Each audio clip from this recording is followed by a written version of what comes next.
Damascus, Syria, May 1965. Pope Paul VI called personally. The Prime Minister of Canada intervened. Israel offered to release 10 Syrian prisoners of war and pay millions in aid, all to save one man, the president of Syria, a man who had once called that spy his brother, who had danced at his parties, who had whispered state secrets into his ear like a confession, refused every single offer. Eli Cohen was hanged in a public square at dawn. His cover hadn't failed. His identity hadn't collapsed. Eli Cohen died because something far more dangerous happened. The people he was deceiving genuinely loved him. He became Syria's most trusted man. That's what ended him. Spring 1960, Tel Aviv.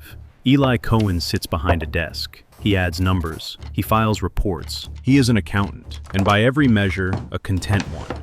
He'd married Nadia the year before. She's pregnant with their first child. The apartment is small. The salary is modest. The life is exactly what he chose. Eli wasn't born in Israel. He grew up in Alexandria, Egypt, in a Syrian Jewish family. Arabic was his first language. As a teenager, he'd been involved in Zionist underground activities, smuggling Jewish families out of Egypt, passing messages, living with the constant knowledge that one wrong word could mean prison. He knew what danger tasted like. He'd swallowed enough of it to last a lifetime. So when a man from the Ministry of Defense knocked on his office door that spring, Eli listened politely. The man offered a vague position: intelligence work, travel to Europe and Arab countries. The details were thin. The implication was clear. Eli said no. He wanted to be home when the baby arrived. He wanted dinner with Nadia. He wanted the small apartment and the modest salary, and the ordinary Tuesday evenings that men like him were supposed to have. The ministry man doubled the salary offer. Eli said no again. There's something important here. Eli Cohen wasn't a man who craved adventure. He wasn't restless. He wasn't bored with civilian life. He was a warm, deeply social person who remembered names, who asked about people's children, who made everyone around him feel like they mattered. He'd chosen the quiet life because he genuinely loved the woman he'd built it with. Remember that. It matters later. Eli turned them down. He chose Nadia. He chose the quiet life. But exactly 1 month later, he was called into his supervisor's office and told his position had been eliminated. Budget cutbacks, 10 days notice, a baby on the way, no income, no prospects. And the man from the Ministry of Defense appeared again, almost as if he'd been waiting. Picture this: you're 36 years old, your wife is about to give birth, you just lost your job, and a man you barely know is offering you a lifeline. But the lifeline leads somewhere you can't talk about, can't explain, and might not come back from. Eli stared at the layoff notice. Then he said yes. What followed was months of preparation, designed to dismantle one man and build another. Memory exercises. Eli would glance at a table covered in objects: a watch, a pen, a coin, a photograph, then turn away and recite every item, its position, its color, its size. He could identify a car's make, model, and year from a single look. He learned to spot a tail by reading reflections in shop windows, watching the street behind him without ever turning his head. If someone recognized him, his trainers said, tell them they're mistaken. Say it with total conviction. Say it like you mean it. Then came the test that separated the theoretical from the real. They stripped him naked, forced him into a bathtub filled with ice water. For 6 minutes, his teeth chattered convulsively. His body turned blue. His eyes rolled in their sockets. They weren't testing his endurance. They were testing something more fundamental. Can you stay in character when your body is screaming? Can you be someone else when every nerve is begging you to be yourself? Eli passed. They gave him a name, Kamel Amin Tibet, a wealthy Muslim Arab businessman, born in Beirut, raised in Egypt. A man who had never existed until now. Nadia knew only that her husband had taken a job with the Ministry of Defense, that it required travel, that he'd be gone for long stretches. She didn't know that the man she kissed goodbye each morning was being erased, rebuilt cell by cell into someone she'd never met. Here's what later investigations would suggest. Mossad had identified Eli Cohen long before that first office visit. His fluent Arabic, his Egyptian upbringing, his Syrian family roots, his background in underground operations, his phenomenal memory. And something else, something that wouldn't appear in any training manual. Eli Cohen was warm, disarmingly, genuinely warm. People trusted him within minutes of meeting him. Not because he was performing trust, because he radiated it. He remembered your name. He asked about your mother. He made you feel like the only person in the room. Mossad looked at that gift and saw an instrument. The layoff that drove Eli back to the ministry? It may not have been a coincidence. If it was manufactured, and multiple sources have suggested it was, then Eli never chose this life. It chose him. It chose him because he was kind. Kamel Amin Tabet arrived in Damascus in February 1962 with a suitcase full of expensive clothes, a radio transmitter hidden in his apartment, and the most dangerous instrument Israeli intelligence had ever deployed, Eli Cohen's personality. What Mossad didn't account for was that instruments like this one are hard to aim and impossible to turn off. Damascus in the early 60s was a city that ran on relationships. Who you knew determined what you could do. Social connections weren't separate from power. They were power. Kamel Amin Tabet understood this instinctively, because Eli Cohen understood people instinctively. He rented an apartment in the upscale Abu Rumana district. He began hosting parties, lavish ones, whiskey, music, food laid out like a banquet. He invited businessmen, military officers, political figures, anyone whose trust might yield something useful. And they came. They came because Kamel was generous, because he was funny, because he listened. Because when you told him about your daughter's illness, or your brother's debt, or your frustrations with the government, he didn't just nod. He remembered. He followed up. He asked again the next time. This is the part most people misunderstand about Eli Cohen. He wasn't faking warmth. He was warm. That was the point. Mossad hadn't trained him to be charming. They'd recruited him because charm was the one thing about him that was completely, irreducibly real. The spycraft wasn't the deception. It was the sincerity. Within months, Kamel Amin Tabet was one of the most connected men in Damascus. He moved through social circles the way water moves through rock, finding every crack, filling every gap, never forcing anything. It was at one of these gatherings that he met Amin al-Hafez. Al-Hafez was a rising military officer, ambitious, charismatic, sharp. He and Kamel recognized something in each other immediately. Two men navigating the same power structure, both hungry, both smart enough to know that the right friendship could change everything. They clicked. Al-Hafez invited Kamel to private dinners, introduced him to senior officers. The trust wasn't given casually. It was earned over meals, conversations, late nights. And by every account, it was mutual. Al-Hafez genuinely liked this man. He confided in him. Syrian officers began telling Kamel things they wouldn't tell their own families. Each night, after the guests left, the apartment transformed. Eli sat alone at a radio transmitter, hidden behind a false wall. He tapped out coded messages to Tel Aviv, troop movements, political gossip, military appointments. Every detail his new friends had shared over whiskey and laughter, compressed into encrypted signals beamed across 600 miles of hostile territory. Every transmission was a risk. Radio signals can be traced. But in 1962, Syrian counterintelligence wasn't looking for a transmitter in the apartment of their favorite dinner host. Not yet. 600 miles away, Nadia put their daughter to bed alone. She told the child her father was traveling for work. She didn't know where. She didn't know what for.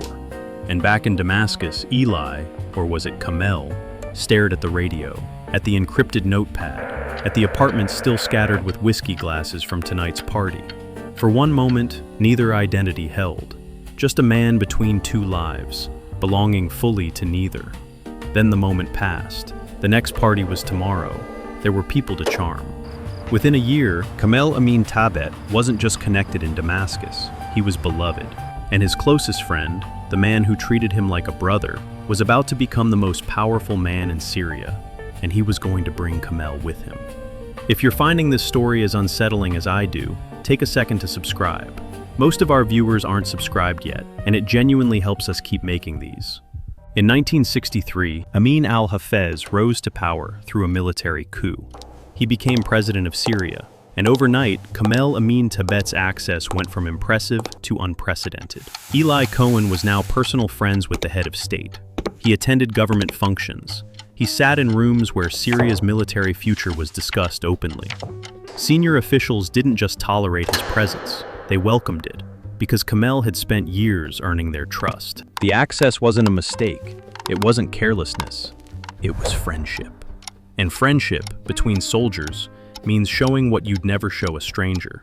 Syrian military officers, men who considered Kamel a trusted patriot, personally drove him to the Golan Heights, the fortifications overlooking Israel.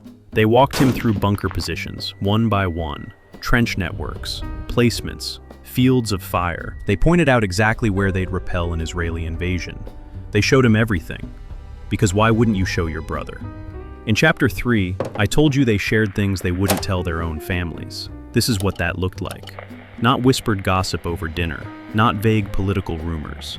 A guided tour of the nation's entire defensive line, delivered with pride, offered with trust. Eli transmitted it all to Tel Aviv. The intelligence was staggering. Israel was building a complete picture of Syria's military posture. Positions, personnel, capabilities, vulnerabilities, and none of it was stolen. Every piece of it was given, handed over freely by men who loved Kamel Amin Tibet. There's something the viewer needs to sit with here. You already know how this story ends. I told you in the first 60 seconds. Eli Cohen was hanged, which means every moment of this friendship, every Golan Heights bunker, every classified briefing, every laugh shared between Kamel and the officers who trusted him, was building towards something terrible.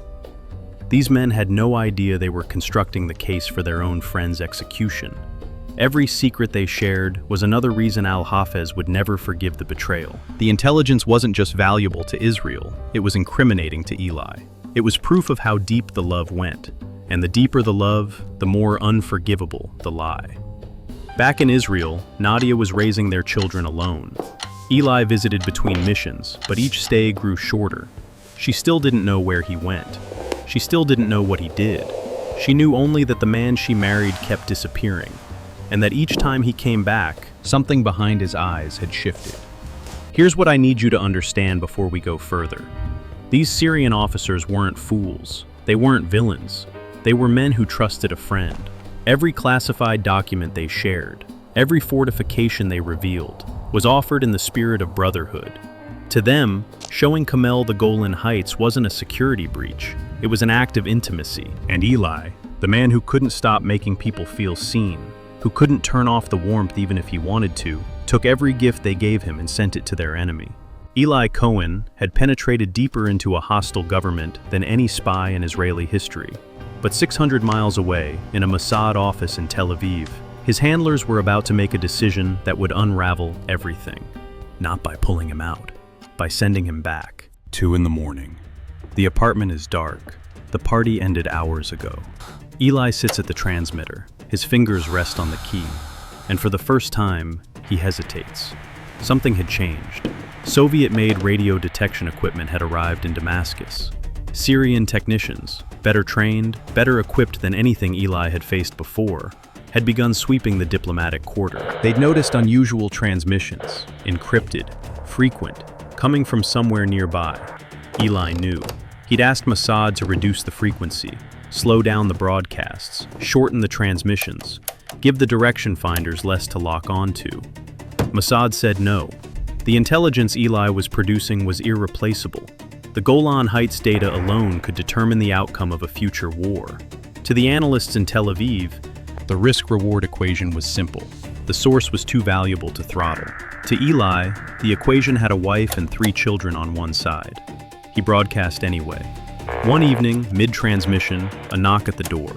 Eli shut down the radio, crossed the room, opened the door with the same easy smile he'd worn 1,000 times before.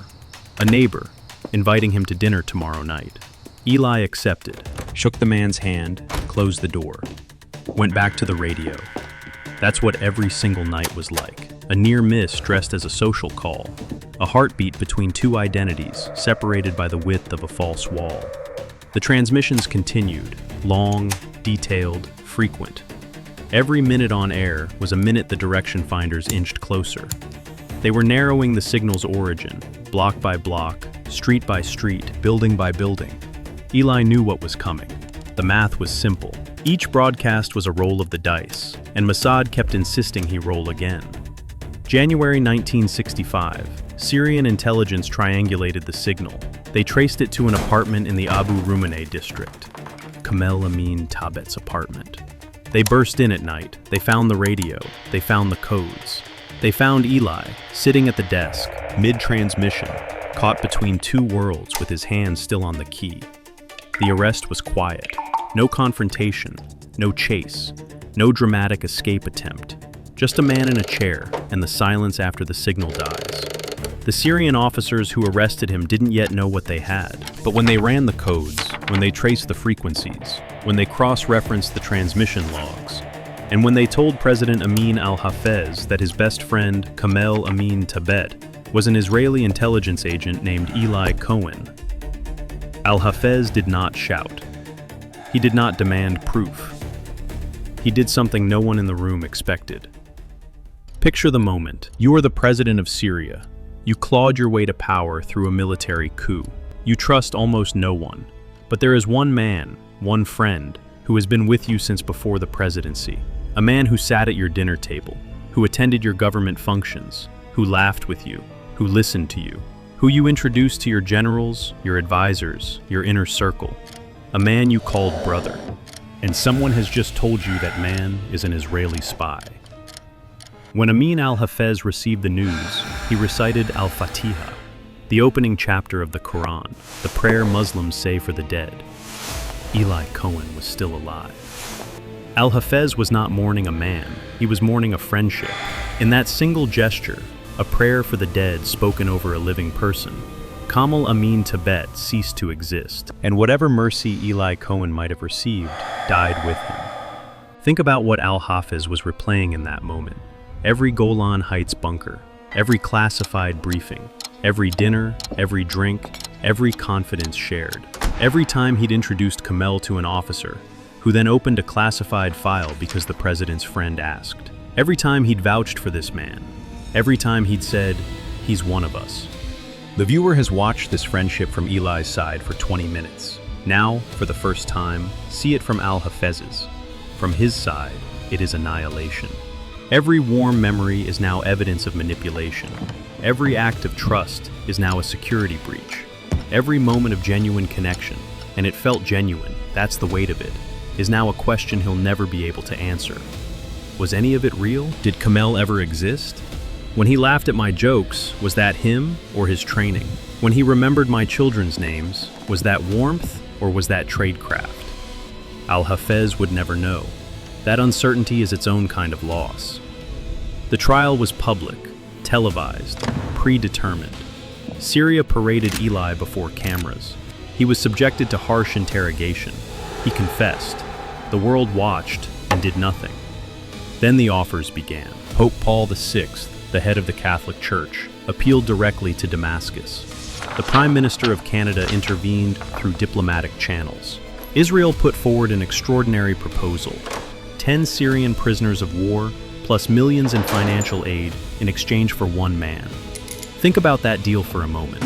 10 soldiers returned to their families, millions of dollars flowing into Syrian infrastructure, and all it costs is releasing a spy whose intelligence damage is already done.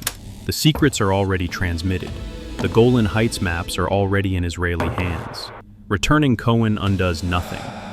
Any rational head of state takes that deal. It's not even close. Al-Hafez refused. He refused the Pope. He refused Canada. He refused the prisoners and the money and every intermediary who came after. And here is the thesis of this entire story, proven in a single decision. A rational enemy would have traded him. A betrayed friend never could. This wasn't about intelligence. This wasn't about national security. The damage was done.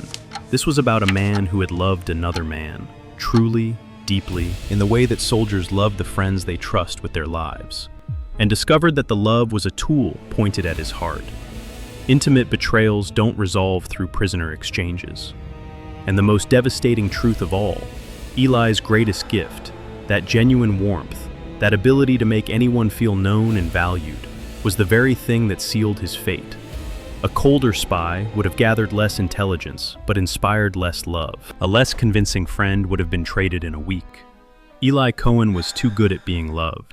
On the morning of May 18, 1965, Eli Cohen was allowed to write one final letter. He addressed it to Nadia. 3:30 in the morning, a guard opens the cell door. Eli is given paper and a pen. He writes to Nadia. He tells her he is well. He asks her to remarry. He asks her to take care of their children. He tells her he loves her. It is the letter of a man who knows he will be gone within hours, written in the voice of a man still trying to protect the people he loves. Even now, even at the end. The instinct isn't to rage or confess or explain. The instinct is to comfort someone else. 5 years earlier, this man was an accountant. He sat behind a desk in Tel Aviv. His wife was pregnant. He'd turned down an intelligence job because he wanted to be home for dinner. The distance between that man and the man writing this letter, that distance is the length of this story. At dawn, Eli Cohen was taken to Marjah Square in the center of Damascus. The execution was public. Thousands gathered. He was hanged before the crowd. His body was left on display, a warning, a spectacle, a statement. In that square, the crowd saw an Israeli spy, a traitor, an enemy of Syria. That's all they needed to see. But somewhere beyond that square, perhaps watching, perhaps deliberately absent, was a president who had once called this man his brother. A president who had prayed for him as though he were already dead. A president who had refused the Pope, refused millions, refused 10 of his own soldiers, because the wound was too personal to heal with politics. Both versions of this man existed, the spy and the friend, the traitor and the brother. Neither cancels the other. That's what makes this story impossible to resolve. Nadia Cohen learned of her husband's passing from a radio broadcast. She was never told what he really did, not the full truth, not for years. Israel requested the return of Eli's body. Syria refused. They refused again the next year, and the year after that, and the decade after that. For more than 50 years, Syria refused to return Eli Cohen's remains. Nadia never remarried. There is a coda to this story that the history books tend to bury in footnotes. In June 1967, 2 years after Eli's execution, Israel and Syria went to war. Israeli forces advanced on the Golan Heights, the same fortifications that Syrian officers had walked Eli through bunker by bunker, trench by trench, placement by placement. Israel captured the Golan in under 48 hours. The maps that guided the assault were built from intelligence that Syrian friends had handed Eli willingly, over dinner, over drinks, over the trust of a friendship they believed was real. The friendships that ended him also, arguably, saved his country. And Nadia, the one person in this entire story whose relationship with Eli was never a performance, never a mission, never a tool, was the one person who never got to say goodbye. She waited more than 50 years. Syria never returned his body. If this story moved you, share it with someone. And if you want to understand more cases where the line between duty and betrayal disappears, subscribe. We'll be here. Every account of Eli Cohen's life calls him Israel's greatest spy, and maybe he was. But the thing that made him great was the thing that ended him. He could make anyone feel like the most important person in the room. He could make a foreign president believe they were brothers. He could make hardened military officers open classified files because it felt natural, because it felt like trust. The question nobody asks, was any of it real? When Eli laughed with Al-Hafez, was that Eli or was that Kamel? When he remembered an officer's daughter's name, was that warmth or was that training? If even he didn't know anymore, what does that tell us about the people we trust? Amin Al-Hafez had every reason to make the trade. He refused, because betrayal by a stranger is politics. Betrayal by a friend is something else entirely. A worse spy would have lived. A less loving man would have been traded. Eli Cohen died because his friendships worked.